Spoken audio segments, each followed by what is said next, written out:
message de ce matin est très important pour l'édification du corps de Christ, pour l'avancement personnel et l'avancement général du corps de Christ. Nous faisons tous partie du même corps, n'est-ce pas? Si un souffre, le corps entier souffre. Mais si ce n'est que mon petit doigt ou que ma main qui souffre avec tous les doigts, c'est-à-dire que s'il y a une poignée de chrétiens qui font partie du corps de Christ et qui ne sont pas dans le même objectif que tout le reste du corps qui est pur, eh bien, cette main et ces 5 petits doigts vont empêcher le reste d'avancer. Et c'est tout le corps qui va en souffrir. C'est pour cela, mes amis, que chacun d'entre vous, chacun d'entre nous, doit marcher selon les voies de Dieu, doit contribuer à l'avancement de l'Église en général. Si un est retardataire, c'est tous les autres qui allons le tirer. Et c'est normal, nous sommes une famille. Mais s'il n'y a aucun retardataire, nous irons encore plus loin et encore plus vite. Et nous allons précipiter le retour de Christ. Il va y avoir un réveil, c'est certain.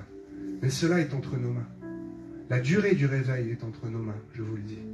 Le réveil aurait déjà pu commencer. Ce n'est pas encore le cas. Ce sont les prémices et quelques petites étincelles par ici, par là. Il va y avoir un réveil, c'est certain.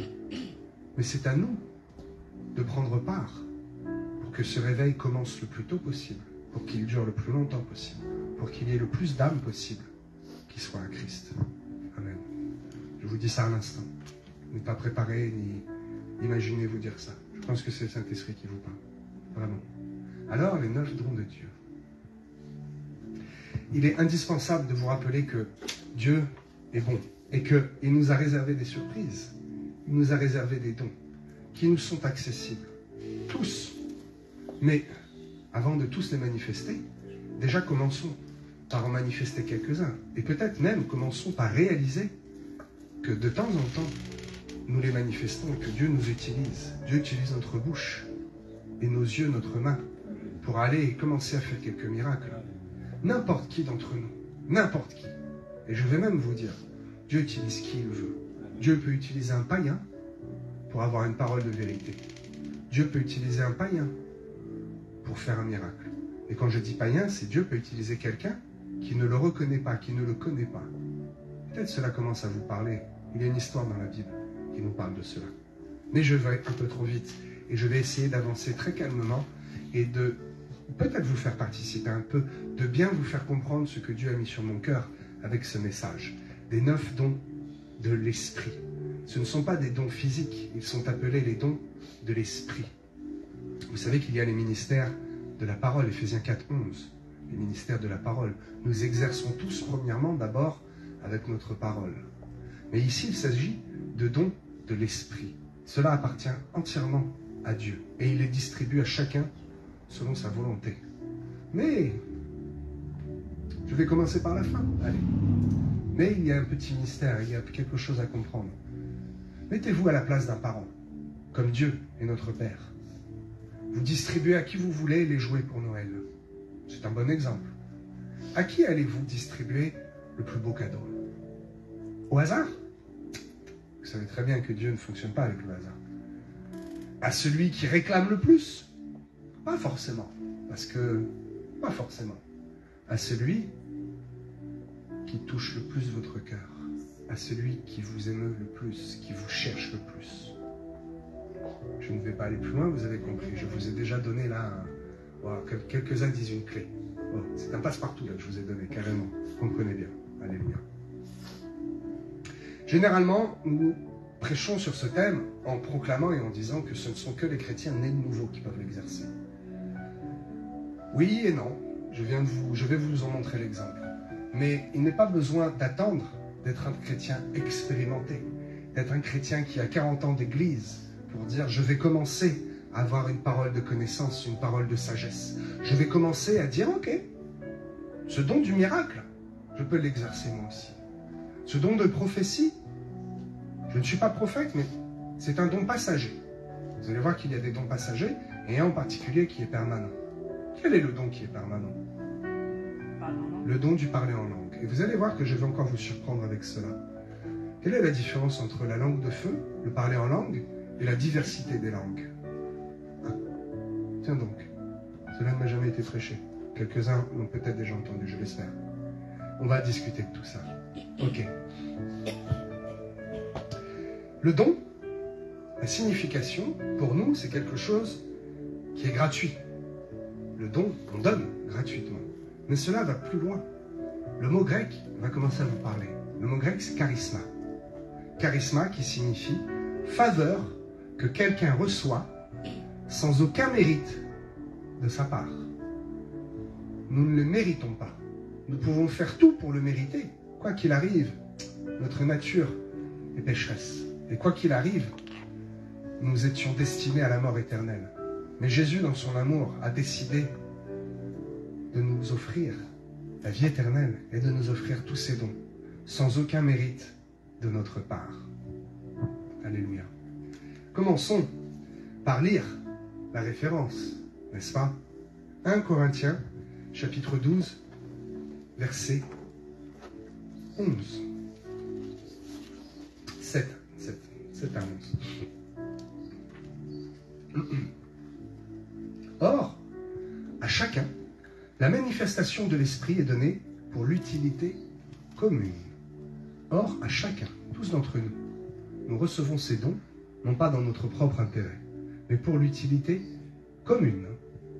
En effet, à l'un est donné par l'Esprit une parole de sagesse, à un autre une parole de connaissance, selon le même Esprit, bien sûr. À un autre la foi, par le même Esprit. À un autre le don de guérison, par le même Esprit. À un autre le don d'opérer des miracles. À un autre la prophétie. À un autre le discernement des esprits. À un autre la diversité des langues. À un autre l'interprétation des langues. Un seul et même Esprit opère toutes ces choses, les distribuant à chacun en particulier comme il veut. Amen. Il y a 3 familles de dons. Et cela va vous être utile pour vous aider à mémoriser tout cela. C'est important de faire travailler votre intelligence humaine. Ce matin, nous allons travailler l'intelligence spirituelle et éveiller en vous quelque chose. Vous savez que, comme le monde dit, le bourricot peut être plus intelligent qu'Einstein quand Dieu vient toucher son intelligence spirituelle. Et Einstein peut devenir le plus grand des bourricots si Dieu ne lui ouvre pas l'esprit. Il peut lire la Bible 1000 fois sans rien comprendre. Et l'homme qui est illettré peut se lever un matin en sachant lire et en interprétant la parole de Dieu comme un docteur de la loi. Tout appartient à Dieu. Donc, je vais vous aider à trouver des moyens pour faciliter la mémorisation. Il y a 9 dons. 3 fois 3, 9. Il y a 3 familles de dons, et dans ces 3 familles de dons, il y a à chaque fois 3 dons. Dieu n'est pas un Dieu de hasard. Et s'il a fait cela comme cela, c'est parce qu'il a quelque chose à comprendre également. Ok. Alléluia. Il y a les dons de révélation. Première famille de dons. Les dons de puissance. Et les dons de la parole. La révélation, la puissance et la parole. Amen. D'abord, je ne vais pas les prendre dans l'ordre. Et c'est fait exprès.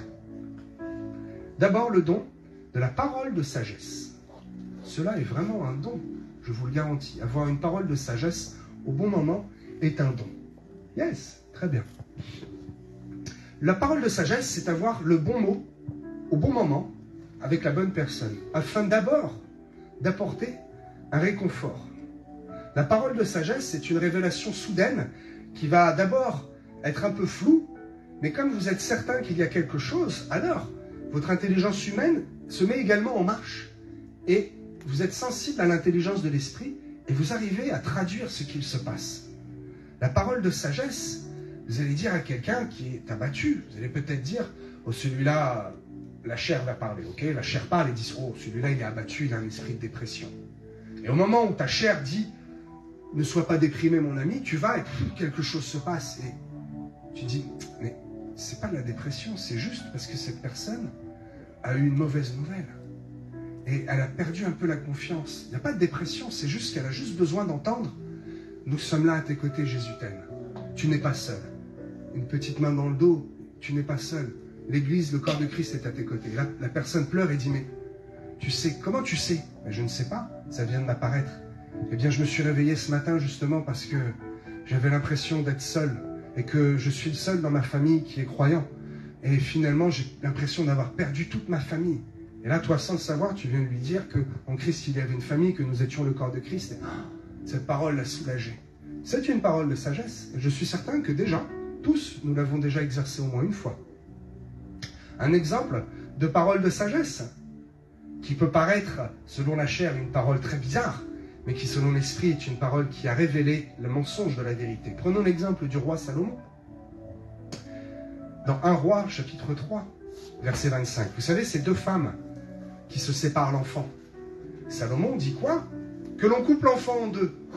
Ah non, attends, pasteur, tu ne pas sage de dire ça. Et regardons au résultat. Le résultat, c'est qu'il n'y avait aucun autre moyen d'avoir la vérité. Le résultat, c'est que l'une de ces deux femmes, la maman, dit, si on doit le couper en deux, il va mourir.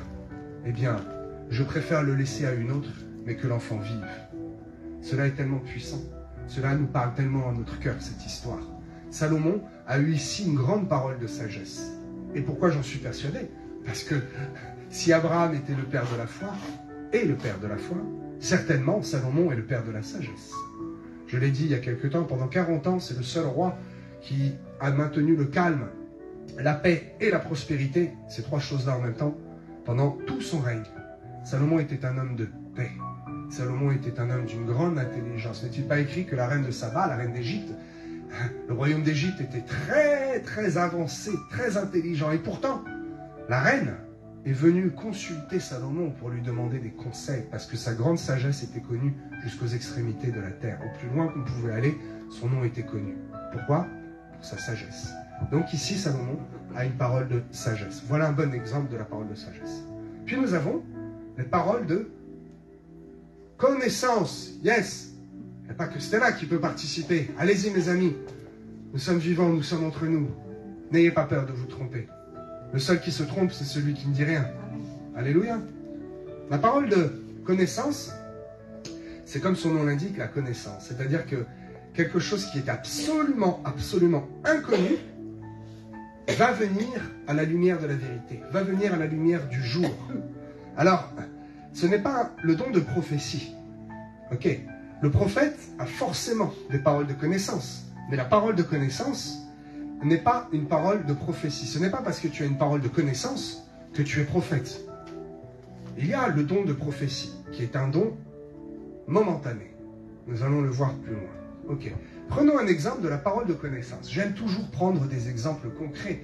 Et je m'éloigne de ceux qui vont prêcher une bonne morale. Il le faut. Une bonne moralité, mais qui ne jamais ouvrent la parole de Dieu et qui prennent des exemples mondains. Ce sont des gens qui parlent très bien et puis qui finalement ne vont vous emmener nulle part. Ils vont travailler avec votre intelligence humaine, mais ne réveilleront jamais en vous l'intelligence divine, l'intelligence de l'esprit. Et j'aime beaucoup cette expression, l'intelligence de l'esprit. Cela ne laisse personne de côté. Même si tu as raté tes études, même si tu as raté ta carrière dans le travail, tu n'es pas un bourricot aux yeux de Dieu. Parce que quand le Saint-Esprit vient en toi, il éveille une intelligence que n'importe quel chercheur du monde ne pourrait jamais rivaliser. Prenons l'exemple. La Samaritaine. Jean 4, versets 16 à 20. Est-ce que quelqu'un veut nous le lire? J'aime vous faire participer. C'est important. Vous n'êtes pas là seulement pour entendre Jean-Charles Vandini. Vous êtes là pour entendre la parole de Dieu et y participer.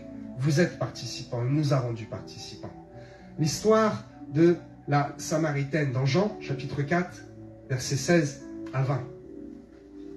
Quelqu'un veut nous le lire? Amen. Amen, l'ancien.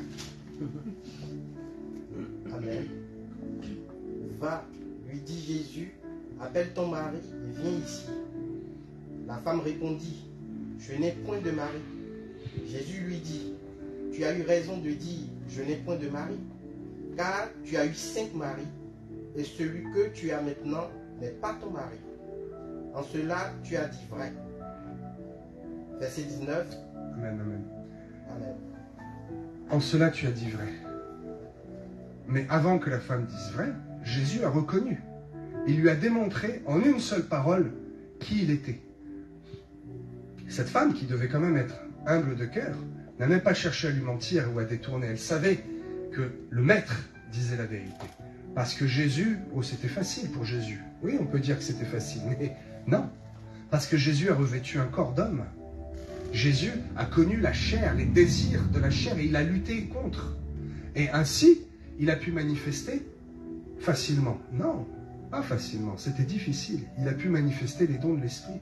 Quand Jésus a jeûné 40 jours dans le désert, crois-tu que c'était facile? Non, c'était très difficile. Quand Jésus a refusé le vin mêlé de fiel pour l'endormir un peu, cette drogue douce pour chasser les douleurs quand il était sur la croix, non, il a refusé. Ça a été difficile. Donc ici, Jésus a une parole de connaissance. Il y a quelqu'un d'autre, Pierre, qui a une parole de connaissance avec Ananias et Saphira. Dans Actes chapitre 5, verset 3, le prix du champ. Il sait très bien que le prix du champ n'est pas bon. Waouh! Parole de connaissance. Allons maintenant dans le don qui nous sera très utile, et ça, je vous le dis, je l'ai vraiment reçu. Cette année, il faut aller à la recherche de ce don. Faisons tout ce qui nous est possible pour plaire à Dieu afin qu'il nous distribue ce don. Le discernement des esprits. Et je pense que certains le possèdent déjà, mais ne manifestent pas assez.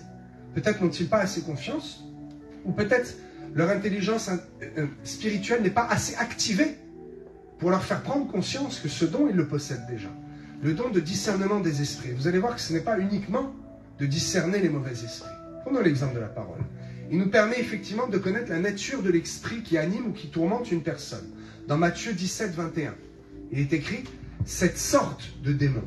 Donc, pour que ce démon sorte, il ne s'agit pas parfois de dire « démon sort », mais « démon d'oppression sort », « démon de surdité sort », « démon de un tel sort », « démon de maladie », « démon de mort sort ».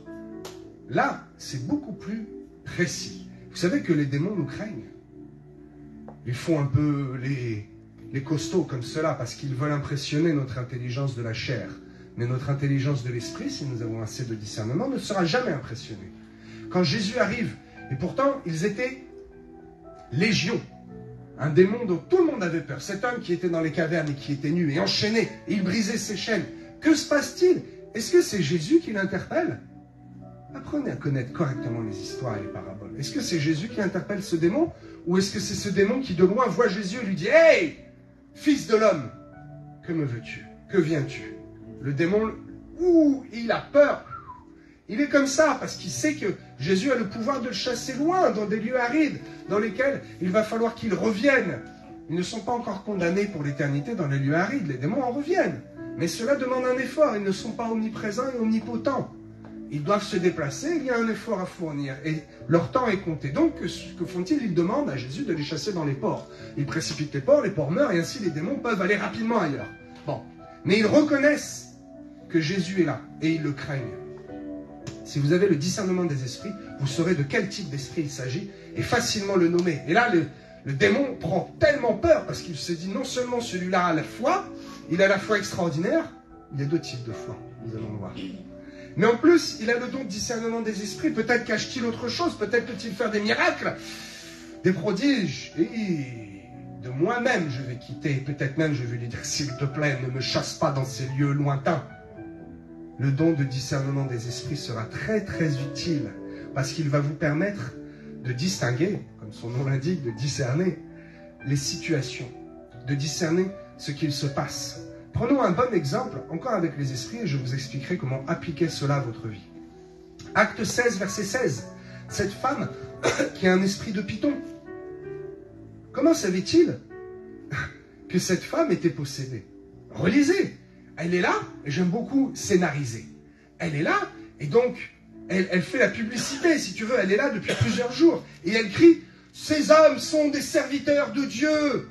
Très certainement, alléluia, ces hommes sont bons, ils servent le Dieu, ils sont serviteurs de l'Éternel.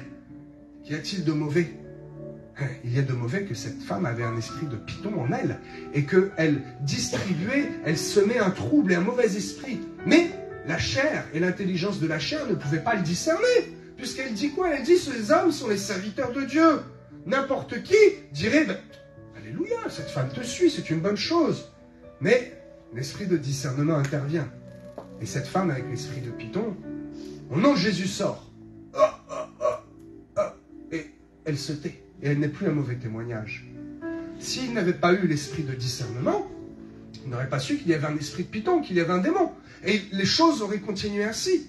Et le résultat, très certainement, dans la suite de l'histoire, n'aurait pas été aussi efficace. Et la mission n'aurait pas été bien remplie. Il a fallu plusieurs jours. Notez bien cela. Il a quand même fallu plusieurs jours, jusqu'à un moment où le don de discernement descend, l'homme se retourne, au nom de Jésus, l'esprit de Python sort. Ah. Et la femme est libérée. D'ailleurs, cela cause du tort à ses propriétaires. Mais c'est une autre histoire. Ok. Il y a certaines maladies. Ne savez-vous pas qu'il y a certaines maladies qui sont l'expression d'esprits impurs? Oui, à plusieurs reprises, on le voit. Jésus guérit et délivra. Jésus délivra et la femme et l'enfant fut guéri. Il y a quelque chose à comprendre. J'ai bien été voir dans la traduction, effectivement, la maladie était due à un démon. Encore eût-il fallu avoir le discernement pour dire cette maladie, ce n'est pas juste tu t'es tordu et l'os s'est cassé ou l'os s'est foulé. C'est une cause naturelle de la chair due à un effet. Bien. Cette femme qui était courbée là, depuis très longtemps, dans Luc chapitre 13, elle était infirme depuis 18 ans, à cause d'un esprit. Il est écrit, elle était habitée par un esprit. Elle était courbée. La cause de la courbure n'était pas une cause qu'elle est tombée de l'échelle ou de l'escabeau. Ce n'était pas une cause qu'elle est née de travers. Ce n'était pas une cause qu'elle s'est pris un coup. C'était une cause spirituelle, parce qu'elle était habitée par un esprit. Grâce au don de discernement, eh bien le démon est parti, cette femme s'est redressée. Il n'y a pas eu besoin d'attelle ou de chirurgie. Juste une prière, pas une prière de guérison, mais une prière de délivrance. Et la délivrance a produit la guérison. Alléluia. Amen. Luc, chapitre 9, verset 42. Jésus menaça l'esprit impur, virgule, guérit l'enfant. Encore ici, nous avons un exemple que le don de discernement a permis à Jésus de discerner que ce n'était pas seulement une maladie, mais qu'il y avait un esprit impur. Prenez l'exemple encore dans Matthieu, chapitre 9, verset 32. Le muet qui se met à parler. C'est un esprit qui tenait sa langue liée. Ok.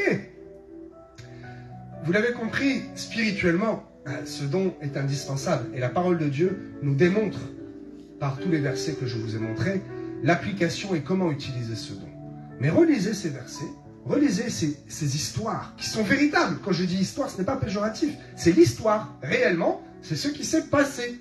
Regardez ce qui s'est passé, vous allez comprendre qu'à cette époque, il y avait beaucoup de mouvements de l'esprit et c'était chose courante que de rencontrer des gens qui étaient possédés. C'était chose courante de voir un apôtre venir imposer les mains et que la personne soit guérie, pas seulement d'un démon, mais guérie, de voir des miracles. Aujourd'hui, c'est plus compliqué. Donc aujourd'hui, ce don est toujours là et il nous sert d'une manière peut-être plus efficace. Il nous sert à voir comment le monde fonctionne. Il nous sert à voir ce qui nous entoure, à distinguer le mensonge de la vérité, à distinguer si tel homme de Dieu ou telle femme de Dieu est dans la bonne voie ou ne l'est pas, malgré les apparences. La foule est là, il y a 300 personnes, la parole est belle, mais finalement, je ressors de là au moins autant en soif que quand je suis arrivé. Je suis arrivé, j'avais une soif, mais cette soif n'a pas été étanchée. Peut-être même je ressors de là pire. Donc les apparences font que, normalement, l'église est bénie, cet homme de Dieu est béni, il y a une foule. Et pourtant, qu'est-ce qui se passe? Si tu as le don de discernement, tu vas savoir ce qui se passe, et tu vas savoir comment et pourquoi. Et encore plus, comme tu sauras comment et pourquoi, tu auras la réponse et tu sauras où aller et que faire. Parce que, et je le dis et je suis entièrement d'accord avec l'apôtre et d'autres hommes de Dieu, réellement, cette année est l'année de la prise de position. Amen. Tu sais, comme ce jeu d'échecs. Vous savez un peu l'échec. Tu sais, dès que tu touches la pièce, tu dois la jouer.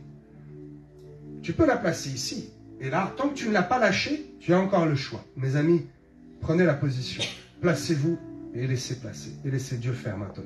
Mais pour se placer correctement, nous allons avoir besoin de discernement. Alléluia. Ne soyez pas troublés par les affirmations mensongères du monde. Hier encore, je regardais, il faut que je le fasse, mais je manque de moyens techniques. il faut vraiment que je le fasse. J'ai quelque chose en tête et je ne veux pas le dire pour ne pas me faire voler l'idée, mais quelque chose que vraiment il faut que je fasse. Et je fais appel aux techniciens et à tous ceux qui peuvent connaître l'informatique pour venir me voir et m'aider à savoir comment faire. Les mensonges qui sont dits à la télé et dans les journaux sont incroyables.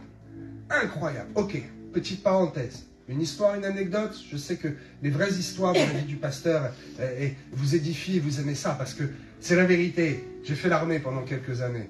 Je n'ai jamais tué personne. Je ne suis pas réellement allé au combat avec des vrais adversaires. J'ai été au combat dans une sorte différente, où le sucre est élevé, maintenant je peux le dire. J'ai manipulé des produits hyper toxiques, de l'hypérite, n'est-ce pas? Quelques-uns savent ce que c'est. Ok. Et donc, je sais ce que c'est. Et quand je vois des images, ah, les hommes arrivent blessés. Ah, c'est bizarre. Parce que déjà, le gars, tu te fais pas blesser au bout de 10 minutes sur le terrain. Ça fait quelques temps que tu y es, tu vois. Les gars, ils arrivent, ils ont le sourire. Ils descendent d'une camionnette avec les pneus qui sont propres. Ah, tu sais, c'est bizarre. Oui, j'ai le don du discernement. J'ai le don de voir là où d'autres ne voient pas. Moi, j'ai vu que les pneus étaient propres. Les gars, ils descendent. Ah, ils ont de la boue sur les chaussures. Mais comme si on leur avait mis avec une éponge. Même très bien distribué la boue, un peu maquillée en fait. Et ils arrivent, et oh, avec des blessures. Mais aucun ne saigne. Et lorsqu'on fait un zoom sur celui qui saigne, il saigne plus que de raison. Le gars, il aurait déjà dû perdre conscience. Et tout cela nous est montré. Et les gens plongent dedans. Oh, wow, c'est la guerre. Oh, c'est grave. Oh là là, tu vois pas. Dis, t'as vu? Mais oui, t'as vu? Non, t'as rien vu. T'as pas vu tous les pièges. Tu n'as pas eu le discernement de voir cela.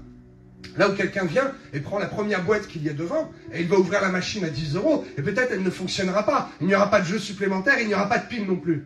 Là où moi je vais, et je dis, non, pourquoi non? Je ne sais pas, mais non. Mon cœur dit non. Donc, j'écoute mon cœur. Je ne vais pas écouter ma chair qui dit, prends le premier, c'est plus facile. Je prends le second. Et là, je prends et, oh, merci Seigneur. Dans les 6 qu'il y avait, il était pour moi celui-là. Il y a le jeu en plus, il y a les pieds, il y a tout. Le truc fonctionne merveilleusement. C'est un exemple, un tout petit exemple. Mais multiplie cet exemple. Quand tes prix commencent à augmenter. Toi, tu vas et tu ne sais pas comment. C'est le dernier article. Tu prends le dernier qui passe à un prix normal. Et celui qui est derrière a le même article. Mais il va passer à 20 €. Et toi, tu ne sais pas, il va passer, ça va coûter à 7,80 €. Tu vas dire, oh, comment? Parce que j'ai écouté mon cœur et j'ai pris celui de gauche et pas celui de droite. C'est encore un exemple. Mais pour vous inciter à vivre selon l'esprit, à vivre avec les dons de l'esprit et à discerner le chemin qui est devant vous, le bon chemin et le moins bon chemin. Nous n'avons pas de mauvais chemin parce que c'est Dieu qui est au contrôle, mais il y a des chemins qui vont nous faire perdre du temps et qui vont nous égarer. Et ce n'est pas Satan qui gagne, mais il se frotte quand même les mains parce que nous passons à côté de certains objectifs. Nous aurions déjà dû rentrer dans une période de réveil. Nous n'y sommes pas encore rentrés. Pourquoi ? Parce que nombreux encore sont, et je le dis, et je n'ai pas peur de le dire, beaucoup de chrétiens sont encore trop faibles, sont encore trop à gauche, à droite. Ils ne veulent pas, ils ne savent pas. Ils préfèrent aller faire un bon footing le dimanche matin plutôt que de venir à leur culte. Ils ne viennent pas au culte parce qu'à 12h30, oh, il y a mamie qui a fait un bon couscous et on ne veut pas être en retard pour froisser la mamie qui est païenne, qui n'a jamais accepté que l'on rende grâce à table et qui, lorsque l'on parle de Jésus, se met en colère. N'allons pas froisser cette vieille païenne. Mon ami, il y a bien longtemps que j'ai compris que ma famille est en Christ. Heureusement, ma famille de chair l'est aussi. Donc c'est ok, tout va bien. Et je dis bravo à quelques-uns qui ont laissé leur famille de chair de côté parce qu'elle n'est pas en Christ. C'est un choix qui est difficile et qui peut paraître sectarisme, mais pas du tout. Combien dans le monde d'enfants laissent tomber toute leur famille parce qu'ils ont choisi un métier ou des études qui vont les éloigner? Il n'y a aucun scrupule. Donc mon ami, quand tu mets ta famille de côté qui est païenne pour suivre le maître, n'aie aucun scrupule non plus. Active ton intelligence spirituelle pour avoir le discernement, pour dire je prends la bonne part qui est la mienne. Discernement, diakrisis. J'aime beaucoup les mots en grec. J'aime beaucoup. Diakrisis. Une distinction, virgule, un jugement. Non pas un jugement qui induit une condamnation, mais quelque chose qui va trancher. J'ai jugé selon moi-même que le chemin de gauche n'était pas bon et qu'il faut que je prenne le chemin qui m'est offert à ma droite. Pourquoi ? Parce que mon cœur me le dit. Nous allons voir dans quelque temps qu'il y a un homme de Dieu qui était appelé un homme selon le cœur de Dieu, qui à un moment a écouté sa chair et son cœur l'a rappelé à l'ordre. Et immédiatement, bah, c'était un peu trop tard, mais Dieu a été bon, immédiatement il est revenu en arrière. Mais c'était fait. Mais nous allons voir. Rentrons maintenant dans la catégorie des dons de puissance. Le don de guérison. Oh, ah, ça c'est merveilleux, ça c'est fantastique. La guérison qui agit sur 3 niveaux. Sur le corps, sur l'âme et sur l'esprit. Parfois l'esprit est malade et l'âme va bien. Parfois le corps est malade. Parfois le corps et l'esprit vont bien. Mais c'est l'âme qui est malade parce qu'elle est condamnée au tourment éternel. Et donc il faut aller apporter la bonne parole. Comment encore bien exercer ce don de guérison? Il vous faudra un don en plus, un don bonus. Le don de discernement pour savoir à quel niveau prier. Bien. Le don de discernement, de guérison, pardon, que nous avons dans Actes 5, verset 12. Il est écrit que les apôtres faisaient des miracles et des prodiges. Résultat, ainsi le nombre de croyants augmentait. Le don de guérison est utile d'abord pour la personne qui le reçoit, n'est-ce pas? Est utile pour la personne qui l'exerce parce qu'elle va, sa foi va augmenter. Mais c'est un témoignage aux yeux du monde. Acte 5, verset 12, les apôtres faisaient des miracles, et ainsi le nombre de croyants augmentait. Imagine demain, tu vas dans le métro et tu exerces le don de guérison à cette personne qui est en fauteuil, à cette petite fille qui a des appareils, à ce monsieur avec cette canne blanche qui d'un seul coup se met à crier et dire « Je ne savais pas que les couleurs étaient si belles », à cette petite fille qui va dire oh, « J'entends la voix de ma maman !» pour la première fois. Est-ce que tu crois que les gens seraient autour à dire « Oh, tu es bien, monsieur, bien, tu es bien ?» Ils seraient bouleversés. Et ils diraient, qu'est-ce que c'est ce truc? Tu es sorcier? Tu es voyant? Hey, je suis juste fils du Très-Haut. Le Très-Haut? Dieu? Allah? Non, ce n'est pas Allah, ce n'est pas Bouddha, ce n'est pas Jéhovah, c'est Dieu. Jésus. Je connais Jésus. Ah, je veux aussi moi le connaître. Hey, dimanche, 10h30. Le don d'opérer des miracles. Ça va, vous suivez, je ne suis pas trop long. Je ne veux pas, amen, qu'il y ait un esprit d'endormissement. Ce message est important et va vous mener plus loin en ce début d'année. Le don d'opérer des miracles, c'est le level supérieur. Miracle, dynamis, qui veut dire puissance. Ah, là, on touche à quelque chose de supérieur. La guérison est un miracle, mais un miracle n'est pas une guérison. Un miracle, c'est quand l'enceinte tombe en panne, et que le pasteur dit au nom de Jésus, l'enceinte marche. N'as-tu jamais déjà vu ça? Je l'ai déjà vu. J'ai prié, je ne sais même plus pourquoi. Tu te souviens? J'ai déjà prié un truc comme ça. J'ai eu une saine colère. Et j'ai dit au nom de Jésus, Danama. Pop, le truc s'est mis à marcher. Michel, c'était pas avec toi ici? Sur un outil, sur un truc ici. Pac, ça s'est mis à marcher. Sur un chantier, devant un païen. Tu as fait ça? Oui, parce qu'il fallait de la lumière, il n'y en avait pas. Et donc on a pris comme les chantiers, les lampes. Là. Oui, les lampes, voilà. Les lampes de chantier. Et j'ai dit c'est bon, j'ai besoin de toi, c'est maintenant.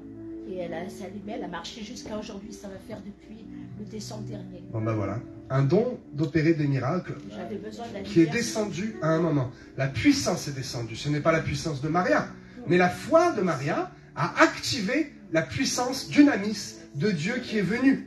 Et donc le miracle n'est pas seulement la guérison, ne nous arrêtons pas, c'est bien plus que ça. Vous pourrez lire Marc, chapitre 16, versets 17 à 20. J'ai écrit lire, absolument lire. Donc il doit y avoir quelque chose de très très important. Allons dans Marc, chapitre 16. Versets 17 à 20. Voici les miracles qui accompagneront ceux qui auront cru en mon nom. Ce sont des exemples de miracles. Ils chasseront les démons. Ils parleront de nouvelles langues. Tiens donc, nous allons en parler dans un instant. Ils saisiront des serpents, s'ils boivent quelques breuvages mortels, ils ne leur fait aucun mal. Ils imposeront les mains aux malades, et les malades seront guéris. Alléluia. Le don d'opérer des miracles nous est tellement, tellement, tellement utile. Alors, je vais répondre à une question que je vous ai posée tout au début. La réponse, je cite beaucoup de versets ce matin, mais j'aime tellement la parole de Dieu et c'est tellement indispensable que de vous démontrer et de lire ensemble la parole de Dieu parce que la lecture de la parole de Dieu transforme des choses dans le monde spirituel. Cela est un mystère. La parole transforme les choses. Vous le lisez en votre esprit, ce n'est pas pareil. Vous le dites par mémoire, ce n'est pas pareil. Vous lisez les mots exacts, peu importe la traduction. Vous lisez les mots exacts de la parole de Dieu, les choses changent. Marc chapitre 16, Matthieu chapitre 7, verset 22. Plusieurs me diront en ces jours-là, « Seigneur, Seigneur, n'avons-nous pas prophétisé par ton nom? N'avons-nous pas chassé les démons par ton nom? N'avons-nous pas fait beaucoup de miracles par ton nom? Alors je leur dirai ouvertement, je ne vous ai jamais connu. Retirez-vous de moi, vous qui commettez l'iniquité. » Oui, ce sont des païens qui ont exercé ces dons, ils le confessent et Jésus le reconnaît. Il leur dit non, il ne leur dit pas, vous n'avez pas manifesté. Il leur dit, je ne vous connais pas. Donc, Dieu distribue les talents et les dons à qui il veut. Mais la différence, et cela est très important dans mon message, la différence, c'est la puissance. Et le Saint-Esprit, la puissance, dunamis, et le Saint-Esprit ne sont donnés uniquement que à ceux qui connaissent Jésus, à ceux qui le connaissent et le reconnaissent. Finalement, ces hommes-là connaissaient Jésus, ils connaissaient son nom, mais ils ne le reconnaissaient pas. Ils n'avaient pas fait la métanoïa. Ils ne s'étaient pas convertis. Vois-tu? Donc cela peut être troublant. Dieu est bon et il utilise qui il veut. Ici, Dieu a utilisé des païens, a utilisé des gens qui ne reconnaissaient pas le nom de Jésus. Et pourtant, ils ont manifesté ces dons. Le don de la foi. Ah. Est-ce que tout le monde a le don de la foi? Oui. Oui. Il s'agit ici non pas du don de la foi que nous connaissons. Il s'agit du don de la foi extraordinaire. On peut confondre avec le verset de Éphésiens 2, verset 8. C'est par la grâce que vous êtes sauvés, par le moyen de la foi. Virgule, c'est un don de Dieu. La foi est un don de Dieu. Ok, la foi pistie, la foi normale.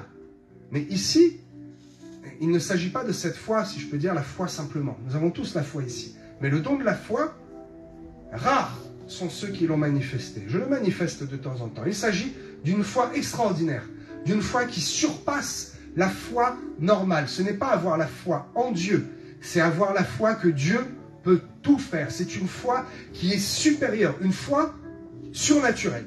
Voilà, la définition est bonne. C'est une foi surnaturelle. Si vous aviez de la foi, cette foi-là, comme un grain de sénévé, vous déplaceriez cette montagne. La foi simplement en Dieu, la foi que Christ est mort pour nous, ne suffit pas pour déplacer une montagne. Elle va suffire pour consoler notre cœur, pour nous convaincre que c'est possible. Mais l'acte ne se fera pas.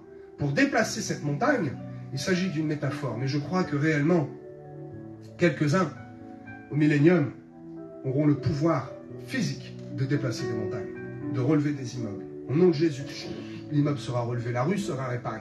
Psouf, par la pensée, je répare les voiries. Ce sera possible, je vous le dis. Pourquoi? Parce qu'ils manifesteront cette foi qui est capable de déplacer les montagnes. C'est une foi extraordinaire. Vous devez vivre de temps en temps cette foi-là. Cherchez-la et vous verrez qu'à un moment, votre cœur va le dire. Mais pour ne pas rentrer en confusion, il vous faut du discernement. Ne vous mettez pas en difficulté de dire « Je suis dans le métro, le pasteur a prêché, j'ai cette petite fille-là. » Soyez prudents. Si vous n'avez pas de discernement, vous pourrez dire « Je suis animé d'une foi exceptionnelle. » Le cœur n'a rien dit, c'est la chair qui parle. Vous allez vous prier, rien ne se passe. Et c'est un échec. C'est compliqué de gérer ça après. Mais si réellement, comme à David, on va le lire. Je vous le promets depuis tout à l'heure, on va lire ce verset. David, le cœur qui bat. Vous dites, c'est maintenant ou jamais. Peut-être ça fait 1 mois que tu es converti. Peut-être ça fait 10 ans et tu n'as jamais vu ça. Mais là, le truc là, presque, ça va éclater. Tu dis, je dois le faire, sinon il va m'arriver quelque chose de pas bon. Tu vas et tu pries, la foi exceptionnelle, bam. Et cette petite fille est guérie. Et toi-même, tu es bouleversé. Le don de la foi. Alléluia. C'est une foi supplémentaire. C'est comme un élan de la foi. Tu sais, tu es là, alors tu cours la course de l'apôtre Paul. Parce que tu as la foi, parce que tu sais qu'il y a la ligne d'arrivée. Et puis, il y a, comme dans ces jeux vidéo, un super bonus qui est là. Ténéling, one coin. Le truc extraordinaire qui va te permettre de faire autre chose. Mais c'est trop haut. Et là, d'un seul coup, ta foi extraordinaire va te faire voir que sur la gauche, il y a un tremplin. Et tu vas dire, ok, j'ai eu le discernement de voir que ce truc, c'est un tremplin. Et je vais prendre ce tremplin et je vais transporter, comme avec une foi extraordinaire, je vais choper ce truc, cette bénédiction et ce miracle en plus. Et je vais garder ça comme une perle sur ma couronne. Parce que cette petite fille qui a été guérie dans le métro, eh bien en fait, ses parents sont des sorciers qui sont suivis de partout en Afrique, de partout en Australie et en Belgique. Et ce sorcier va être convaincu, il va proclamer la victoire. Et c'est 100 000 personnes qui vont venir à Christ. Si je n'avais pas pris ce tremplin de la foi, si je n'avais pas imposé les mains à cette petite fille, si la guérison n'était pas venue, les parents n'auraient jamais reconnu Christ comme étant la vérité et les 100 000 personnes n'auraient jamais donné leur vie à Christ. Tu ne sais pas comment Dieu travaille. On ne sait pas ce qu'il y a derrière le mur et ce qu'il va se passer demain. Je ne sais pas si dans 10 minutes, peut-être quelqu'un va arriver. Je ne sais pas, je ne sais pas. Dieu sait. Donc, je fais et j'essaye. Je le dis souvent. Je ne veux pas aller que dans une seule direction et me contenter, rester borné et dire il n'y a qu'une seule porte. Moi, c'est celle-là que j'ai envie. Mais mon intelligence spirituelle me dit, et si tu te trompes, sois malin, sois intelligent comme un renard et futé. Donc, je vais faire une porte ici, une là, une là, une là, une là. Et je vais dire à Dieu, Seigneur, je veux ça. Mais est-ce que c'est bon? Non, mon fils. Tu as eu le discernement de me demander, alors je vais te répondre. Le miracle est là, juste là. Ah bon, je ne pensais pas. Bon, eh bien, ok. Et j'ouvre la porte et, oh, je le dis toujours, dans la première porte, j'avais des escaliers. Et dans la deuxième porte, j'ai un ascenseur. C'est encore plus facile, n'est-ce pas? Alléluia. La foi est un don de Dieu, cette foi supplémentaire. Non pas la foi pistie qui te pousse simplement à croire à ton salut, mais la foi supplémentaire qui va te pousser à faire des miracles et à vivre selon la foi. Le don de la parole. La troisième famille de dons. C'est bien ça? Vous avez suivi? C'est bien ça? Ouais. Le don de la prophétie. Le don de la prophétie, ce don-là, dans le même principe que la foi, ce n'est pas la prophétie qui est exercée dans Éphésiens 4:11. C'est une prophétie, une parole de prophétie qui va arriver à un moment donné, à un endroit donné, pour quelqu'un en particulier. C'est une onction qui est très très spéciale et qui n'est pas donnée à tout le monde parce que c'est très compliqué si on a un peu d'orgueil de dire « Oh, j'ai manifesté une fois la prophétie, donc je suis prophète. » Non. Le prophète manifeste la prophétie en permanence. Le chrétien qui manifeste le don de prophétie n'est pas pour autant prophète. Et il faut avoir beaucoup de sagesse pour cela. Parfois, la prophétie, tu peux être étonné parce que c'est une parole que tu as. Et cela m'arrive de temps en temps. Cela m'arrive de temps en temps, je parle au téléphone. J'ai beaucoup d'entretiens au téléphone. Ceux qui me voient peuvent le confirmer, n'est-ce pas? Et je dis, je ne sais pas pourquoi j'ai dit ça. Et la personne me dit, mais ne t'inquiète pas, moi je sais. Oh pasteur, mais tu as dit vrai. Je m'empare de cette prophétie, c'est la vérité. Et la chose s'accomplit. Tu peux lancer une prophétie qui ne s'accomplira jamais, parce que la personne ne vient pas s'en emparer. Ok. Donc la parole de prophétie, il ne faut pas être troublé. Et il faut parfois la discerner. C'est-à-dire que tu peux dire une prophétie qui passe au travers et qui ne soit pas efficace parce que personne n'aura été capable de la saisir. Mais si toi, au moment où tu dis cette parole de prophétie, tu as le discernement, ah je suis attaché à ce don-là, hein, vraiment, tu as le discernement, tu pourras dire c'est une parole de prophétie. C'est une parole qui va se révéler exacte. Sois prudent, prends la bonne décision. Fais ceci ou fais cela. Ce n'est pas moi qui parle, c'est le Saint-Esprit. C'est lâché, c'est délivré, maintenant tu en fais ce que tu veux. La diversité des langues. La diversité des langues. Ok. Ok. La diversité des langues. Est-ce que c'est différent de la langue de feu? De la, comment les catholiques appellent cela? La glossolalie. Glossolalie. La glossolalie. Ok. C'est un terme difficile à dire. Rien qu'en le disant, on croirait déjà qu'on parle en langue. La glossolalie. C'est une chose différente de la diversité des langues.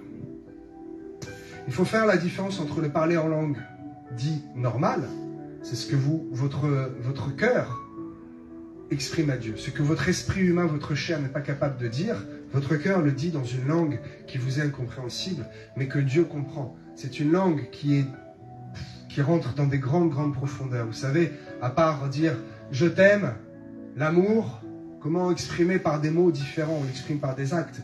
Mais quand on dit à Dieu qu'on l'aime en parlant en langue, il y a peut-être 300 mots différents pour lui exprimer notre amour.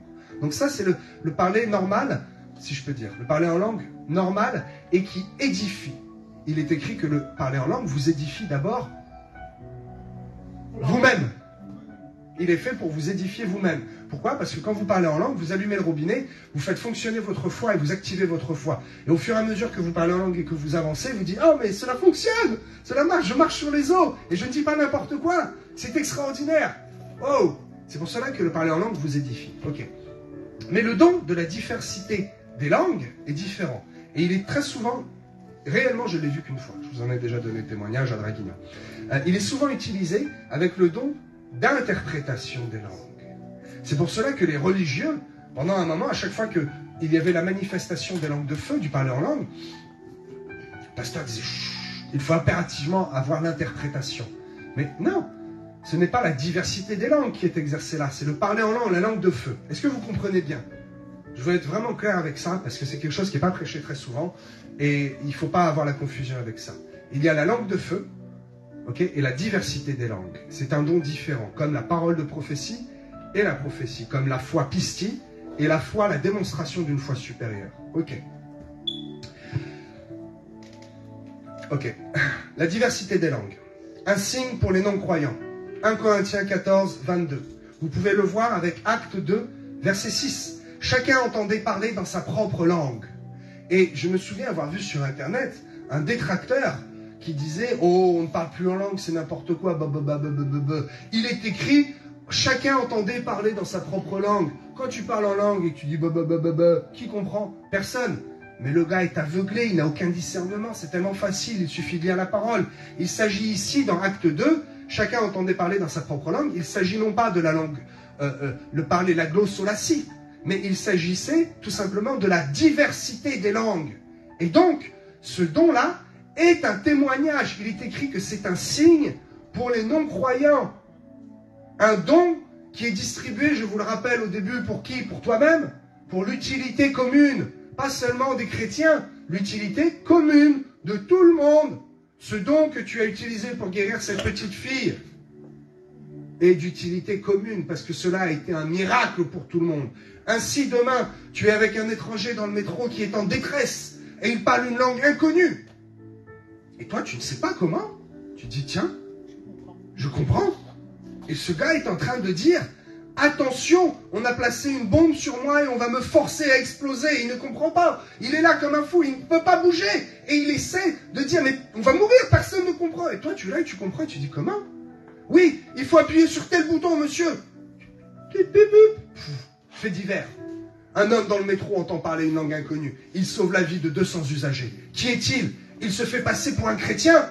Mais que cela veut-il dire? Qui est-il? Où est Jésus? Existe-t-il vraiment? Est-ce un miracle? Waouh! Un signe pour les non-croyants. Donc comprenez bien la différence entre 1 Corinthiens 14, verset 2, le don du parler en langue, et celui du don des langues, de Marc 16, verset 17. Ils parleront de nouvelles langues. Ok. Le don d'interprétation. Je vous avais dit que je vous avais parlé de David. J'arrive sur la fin de mon message et je ne vous ai pas parlé de David.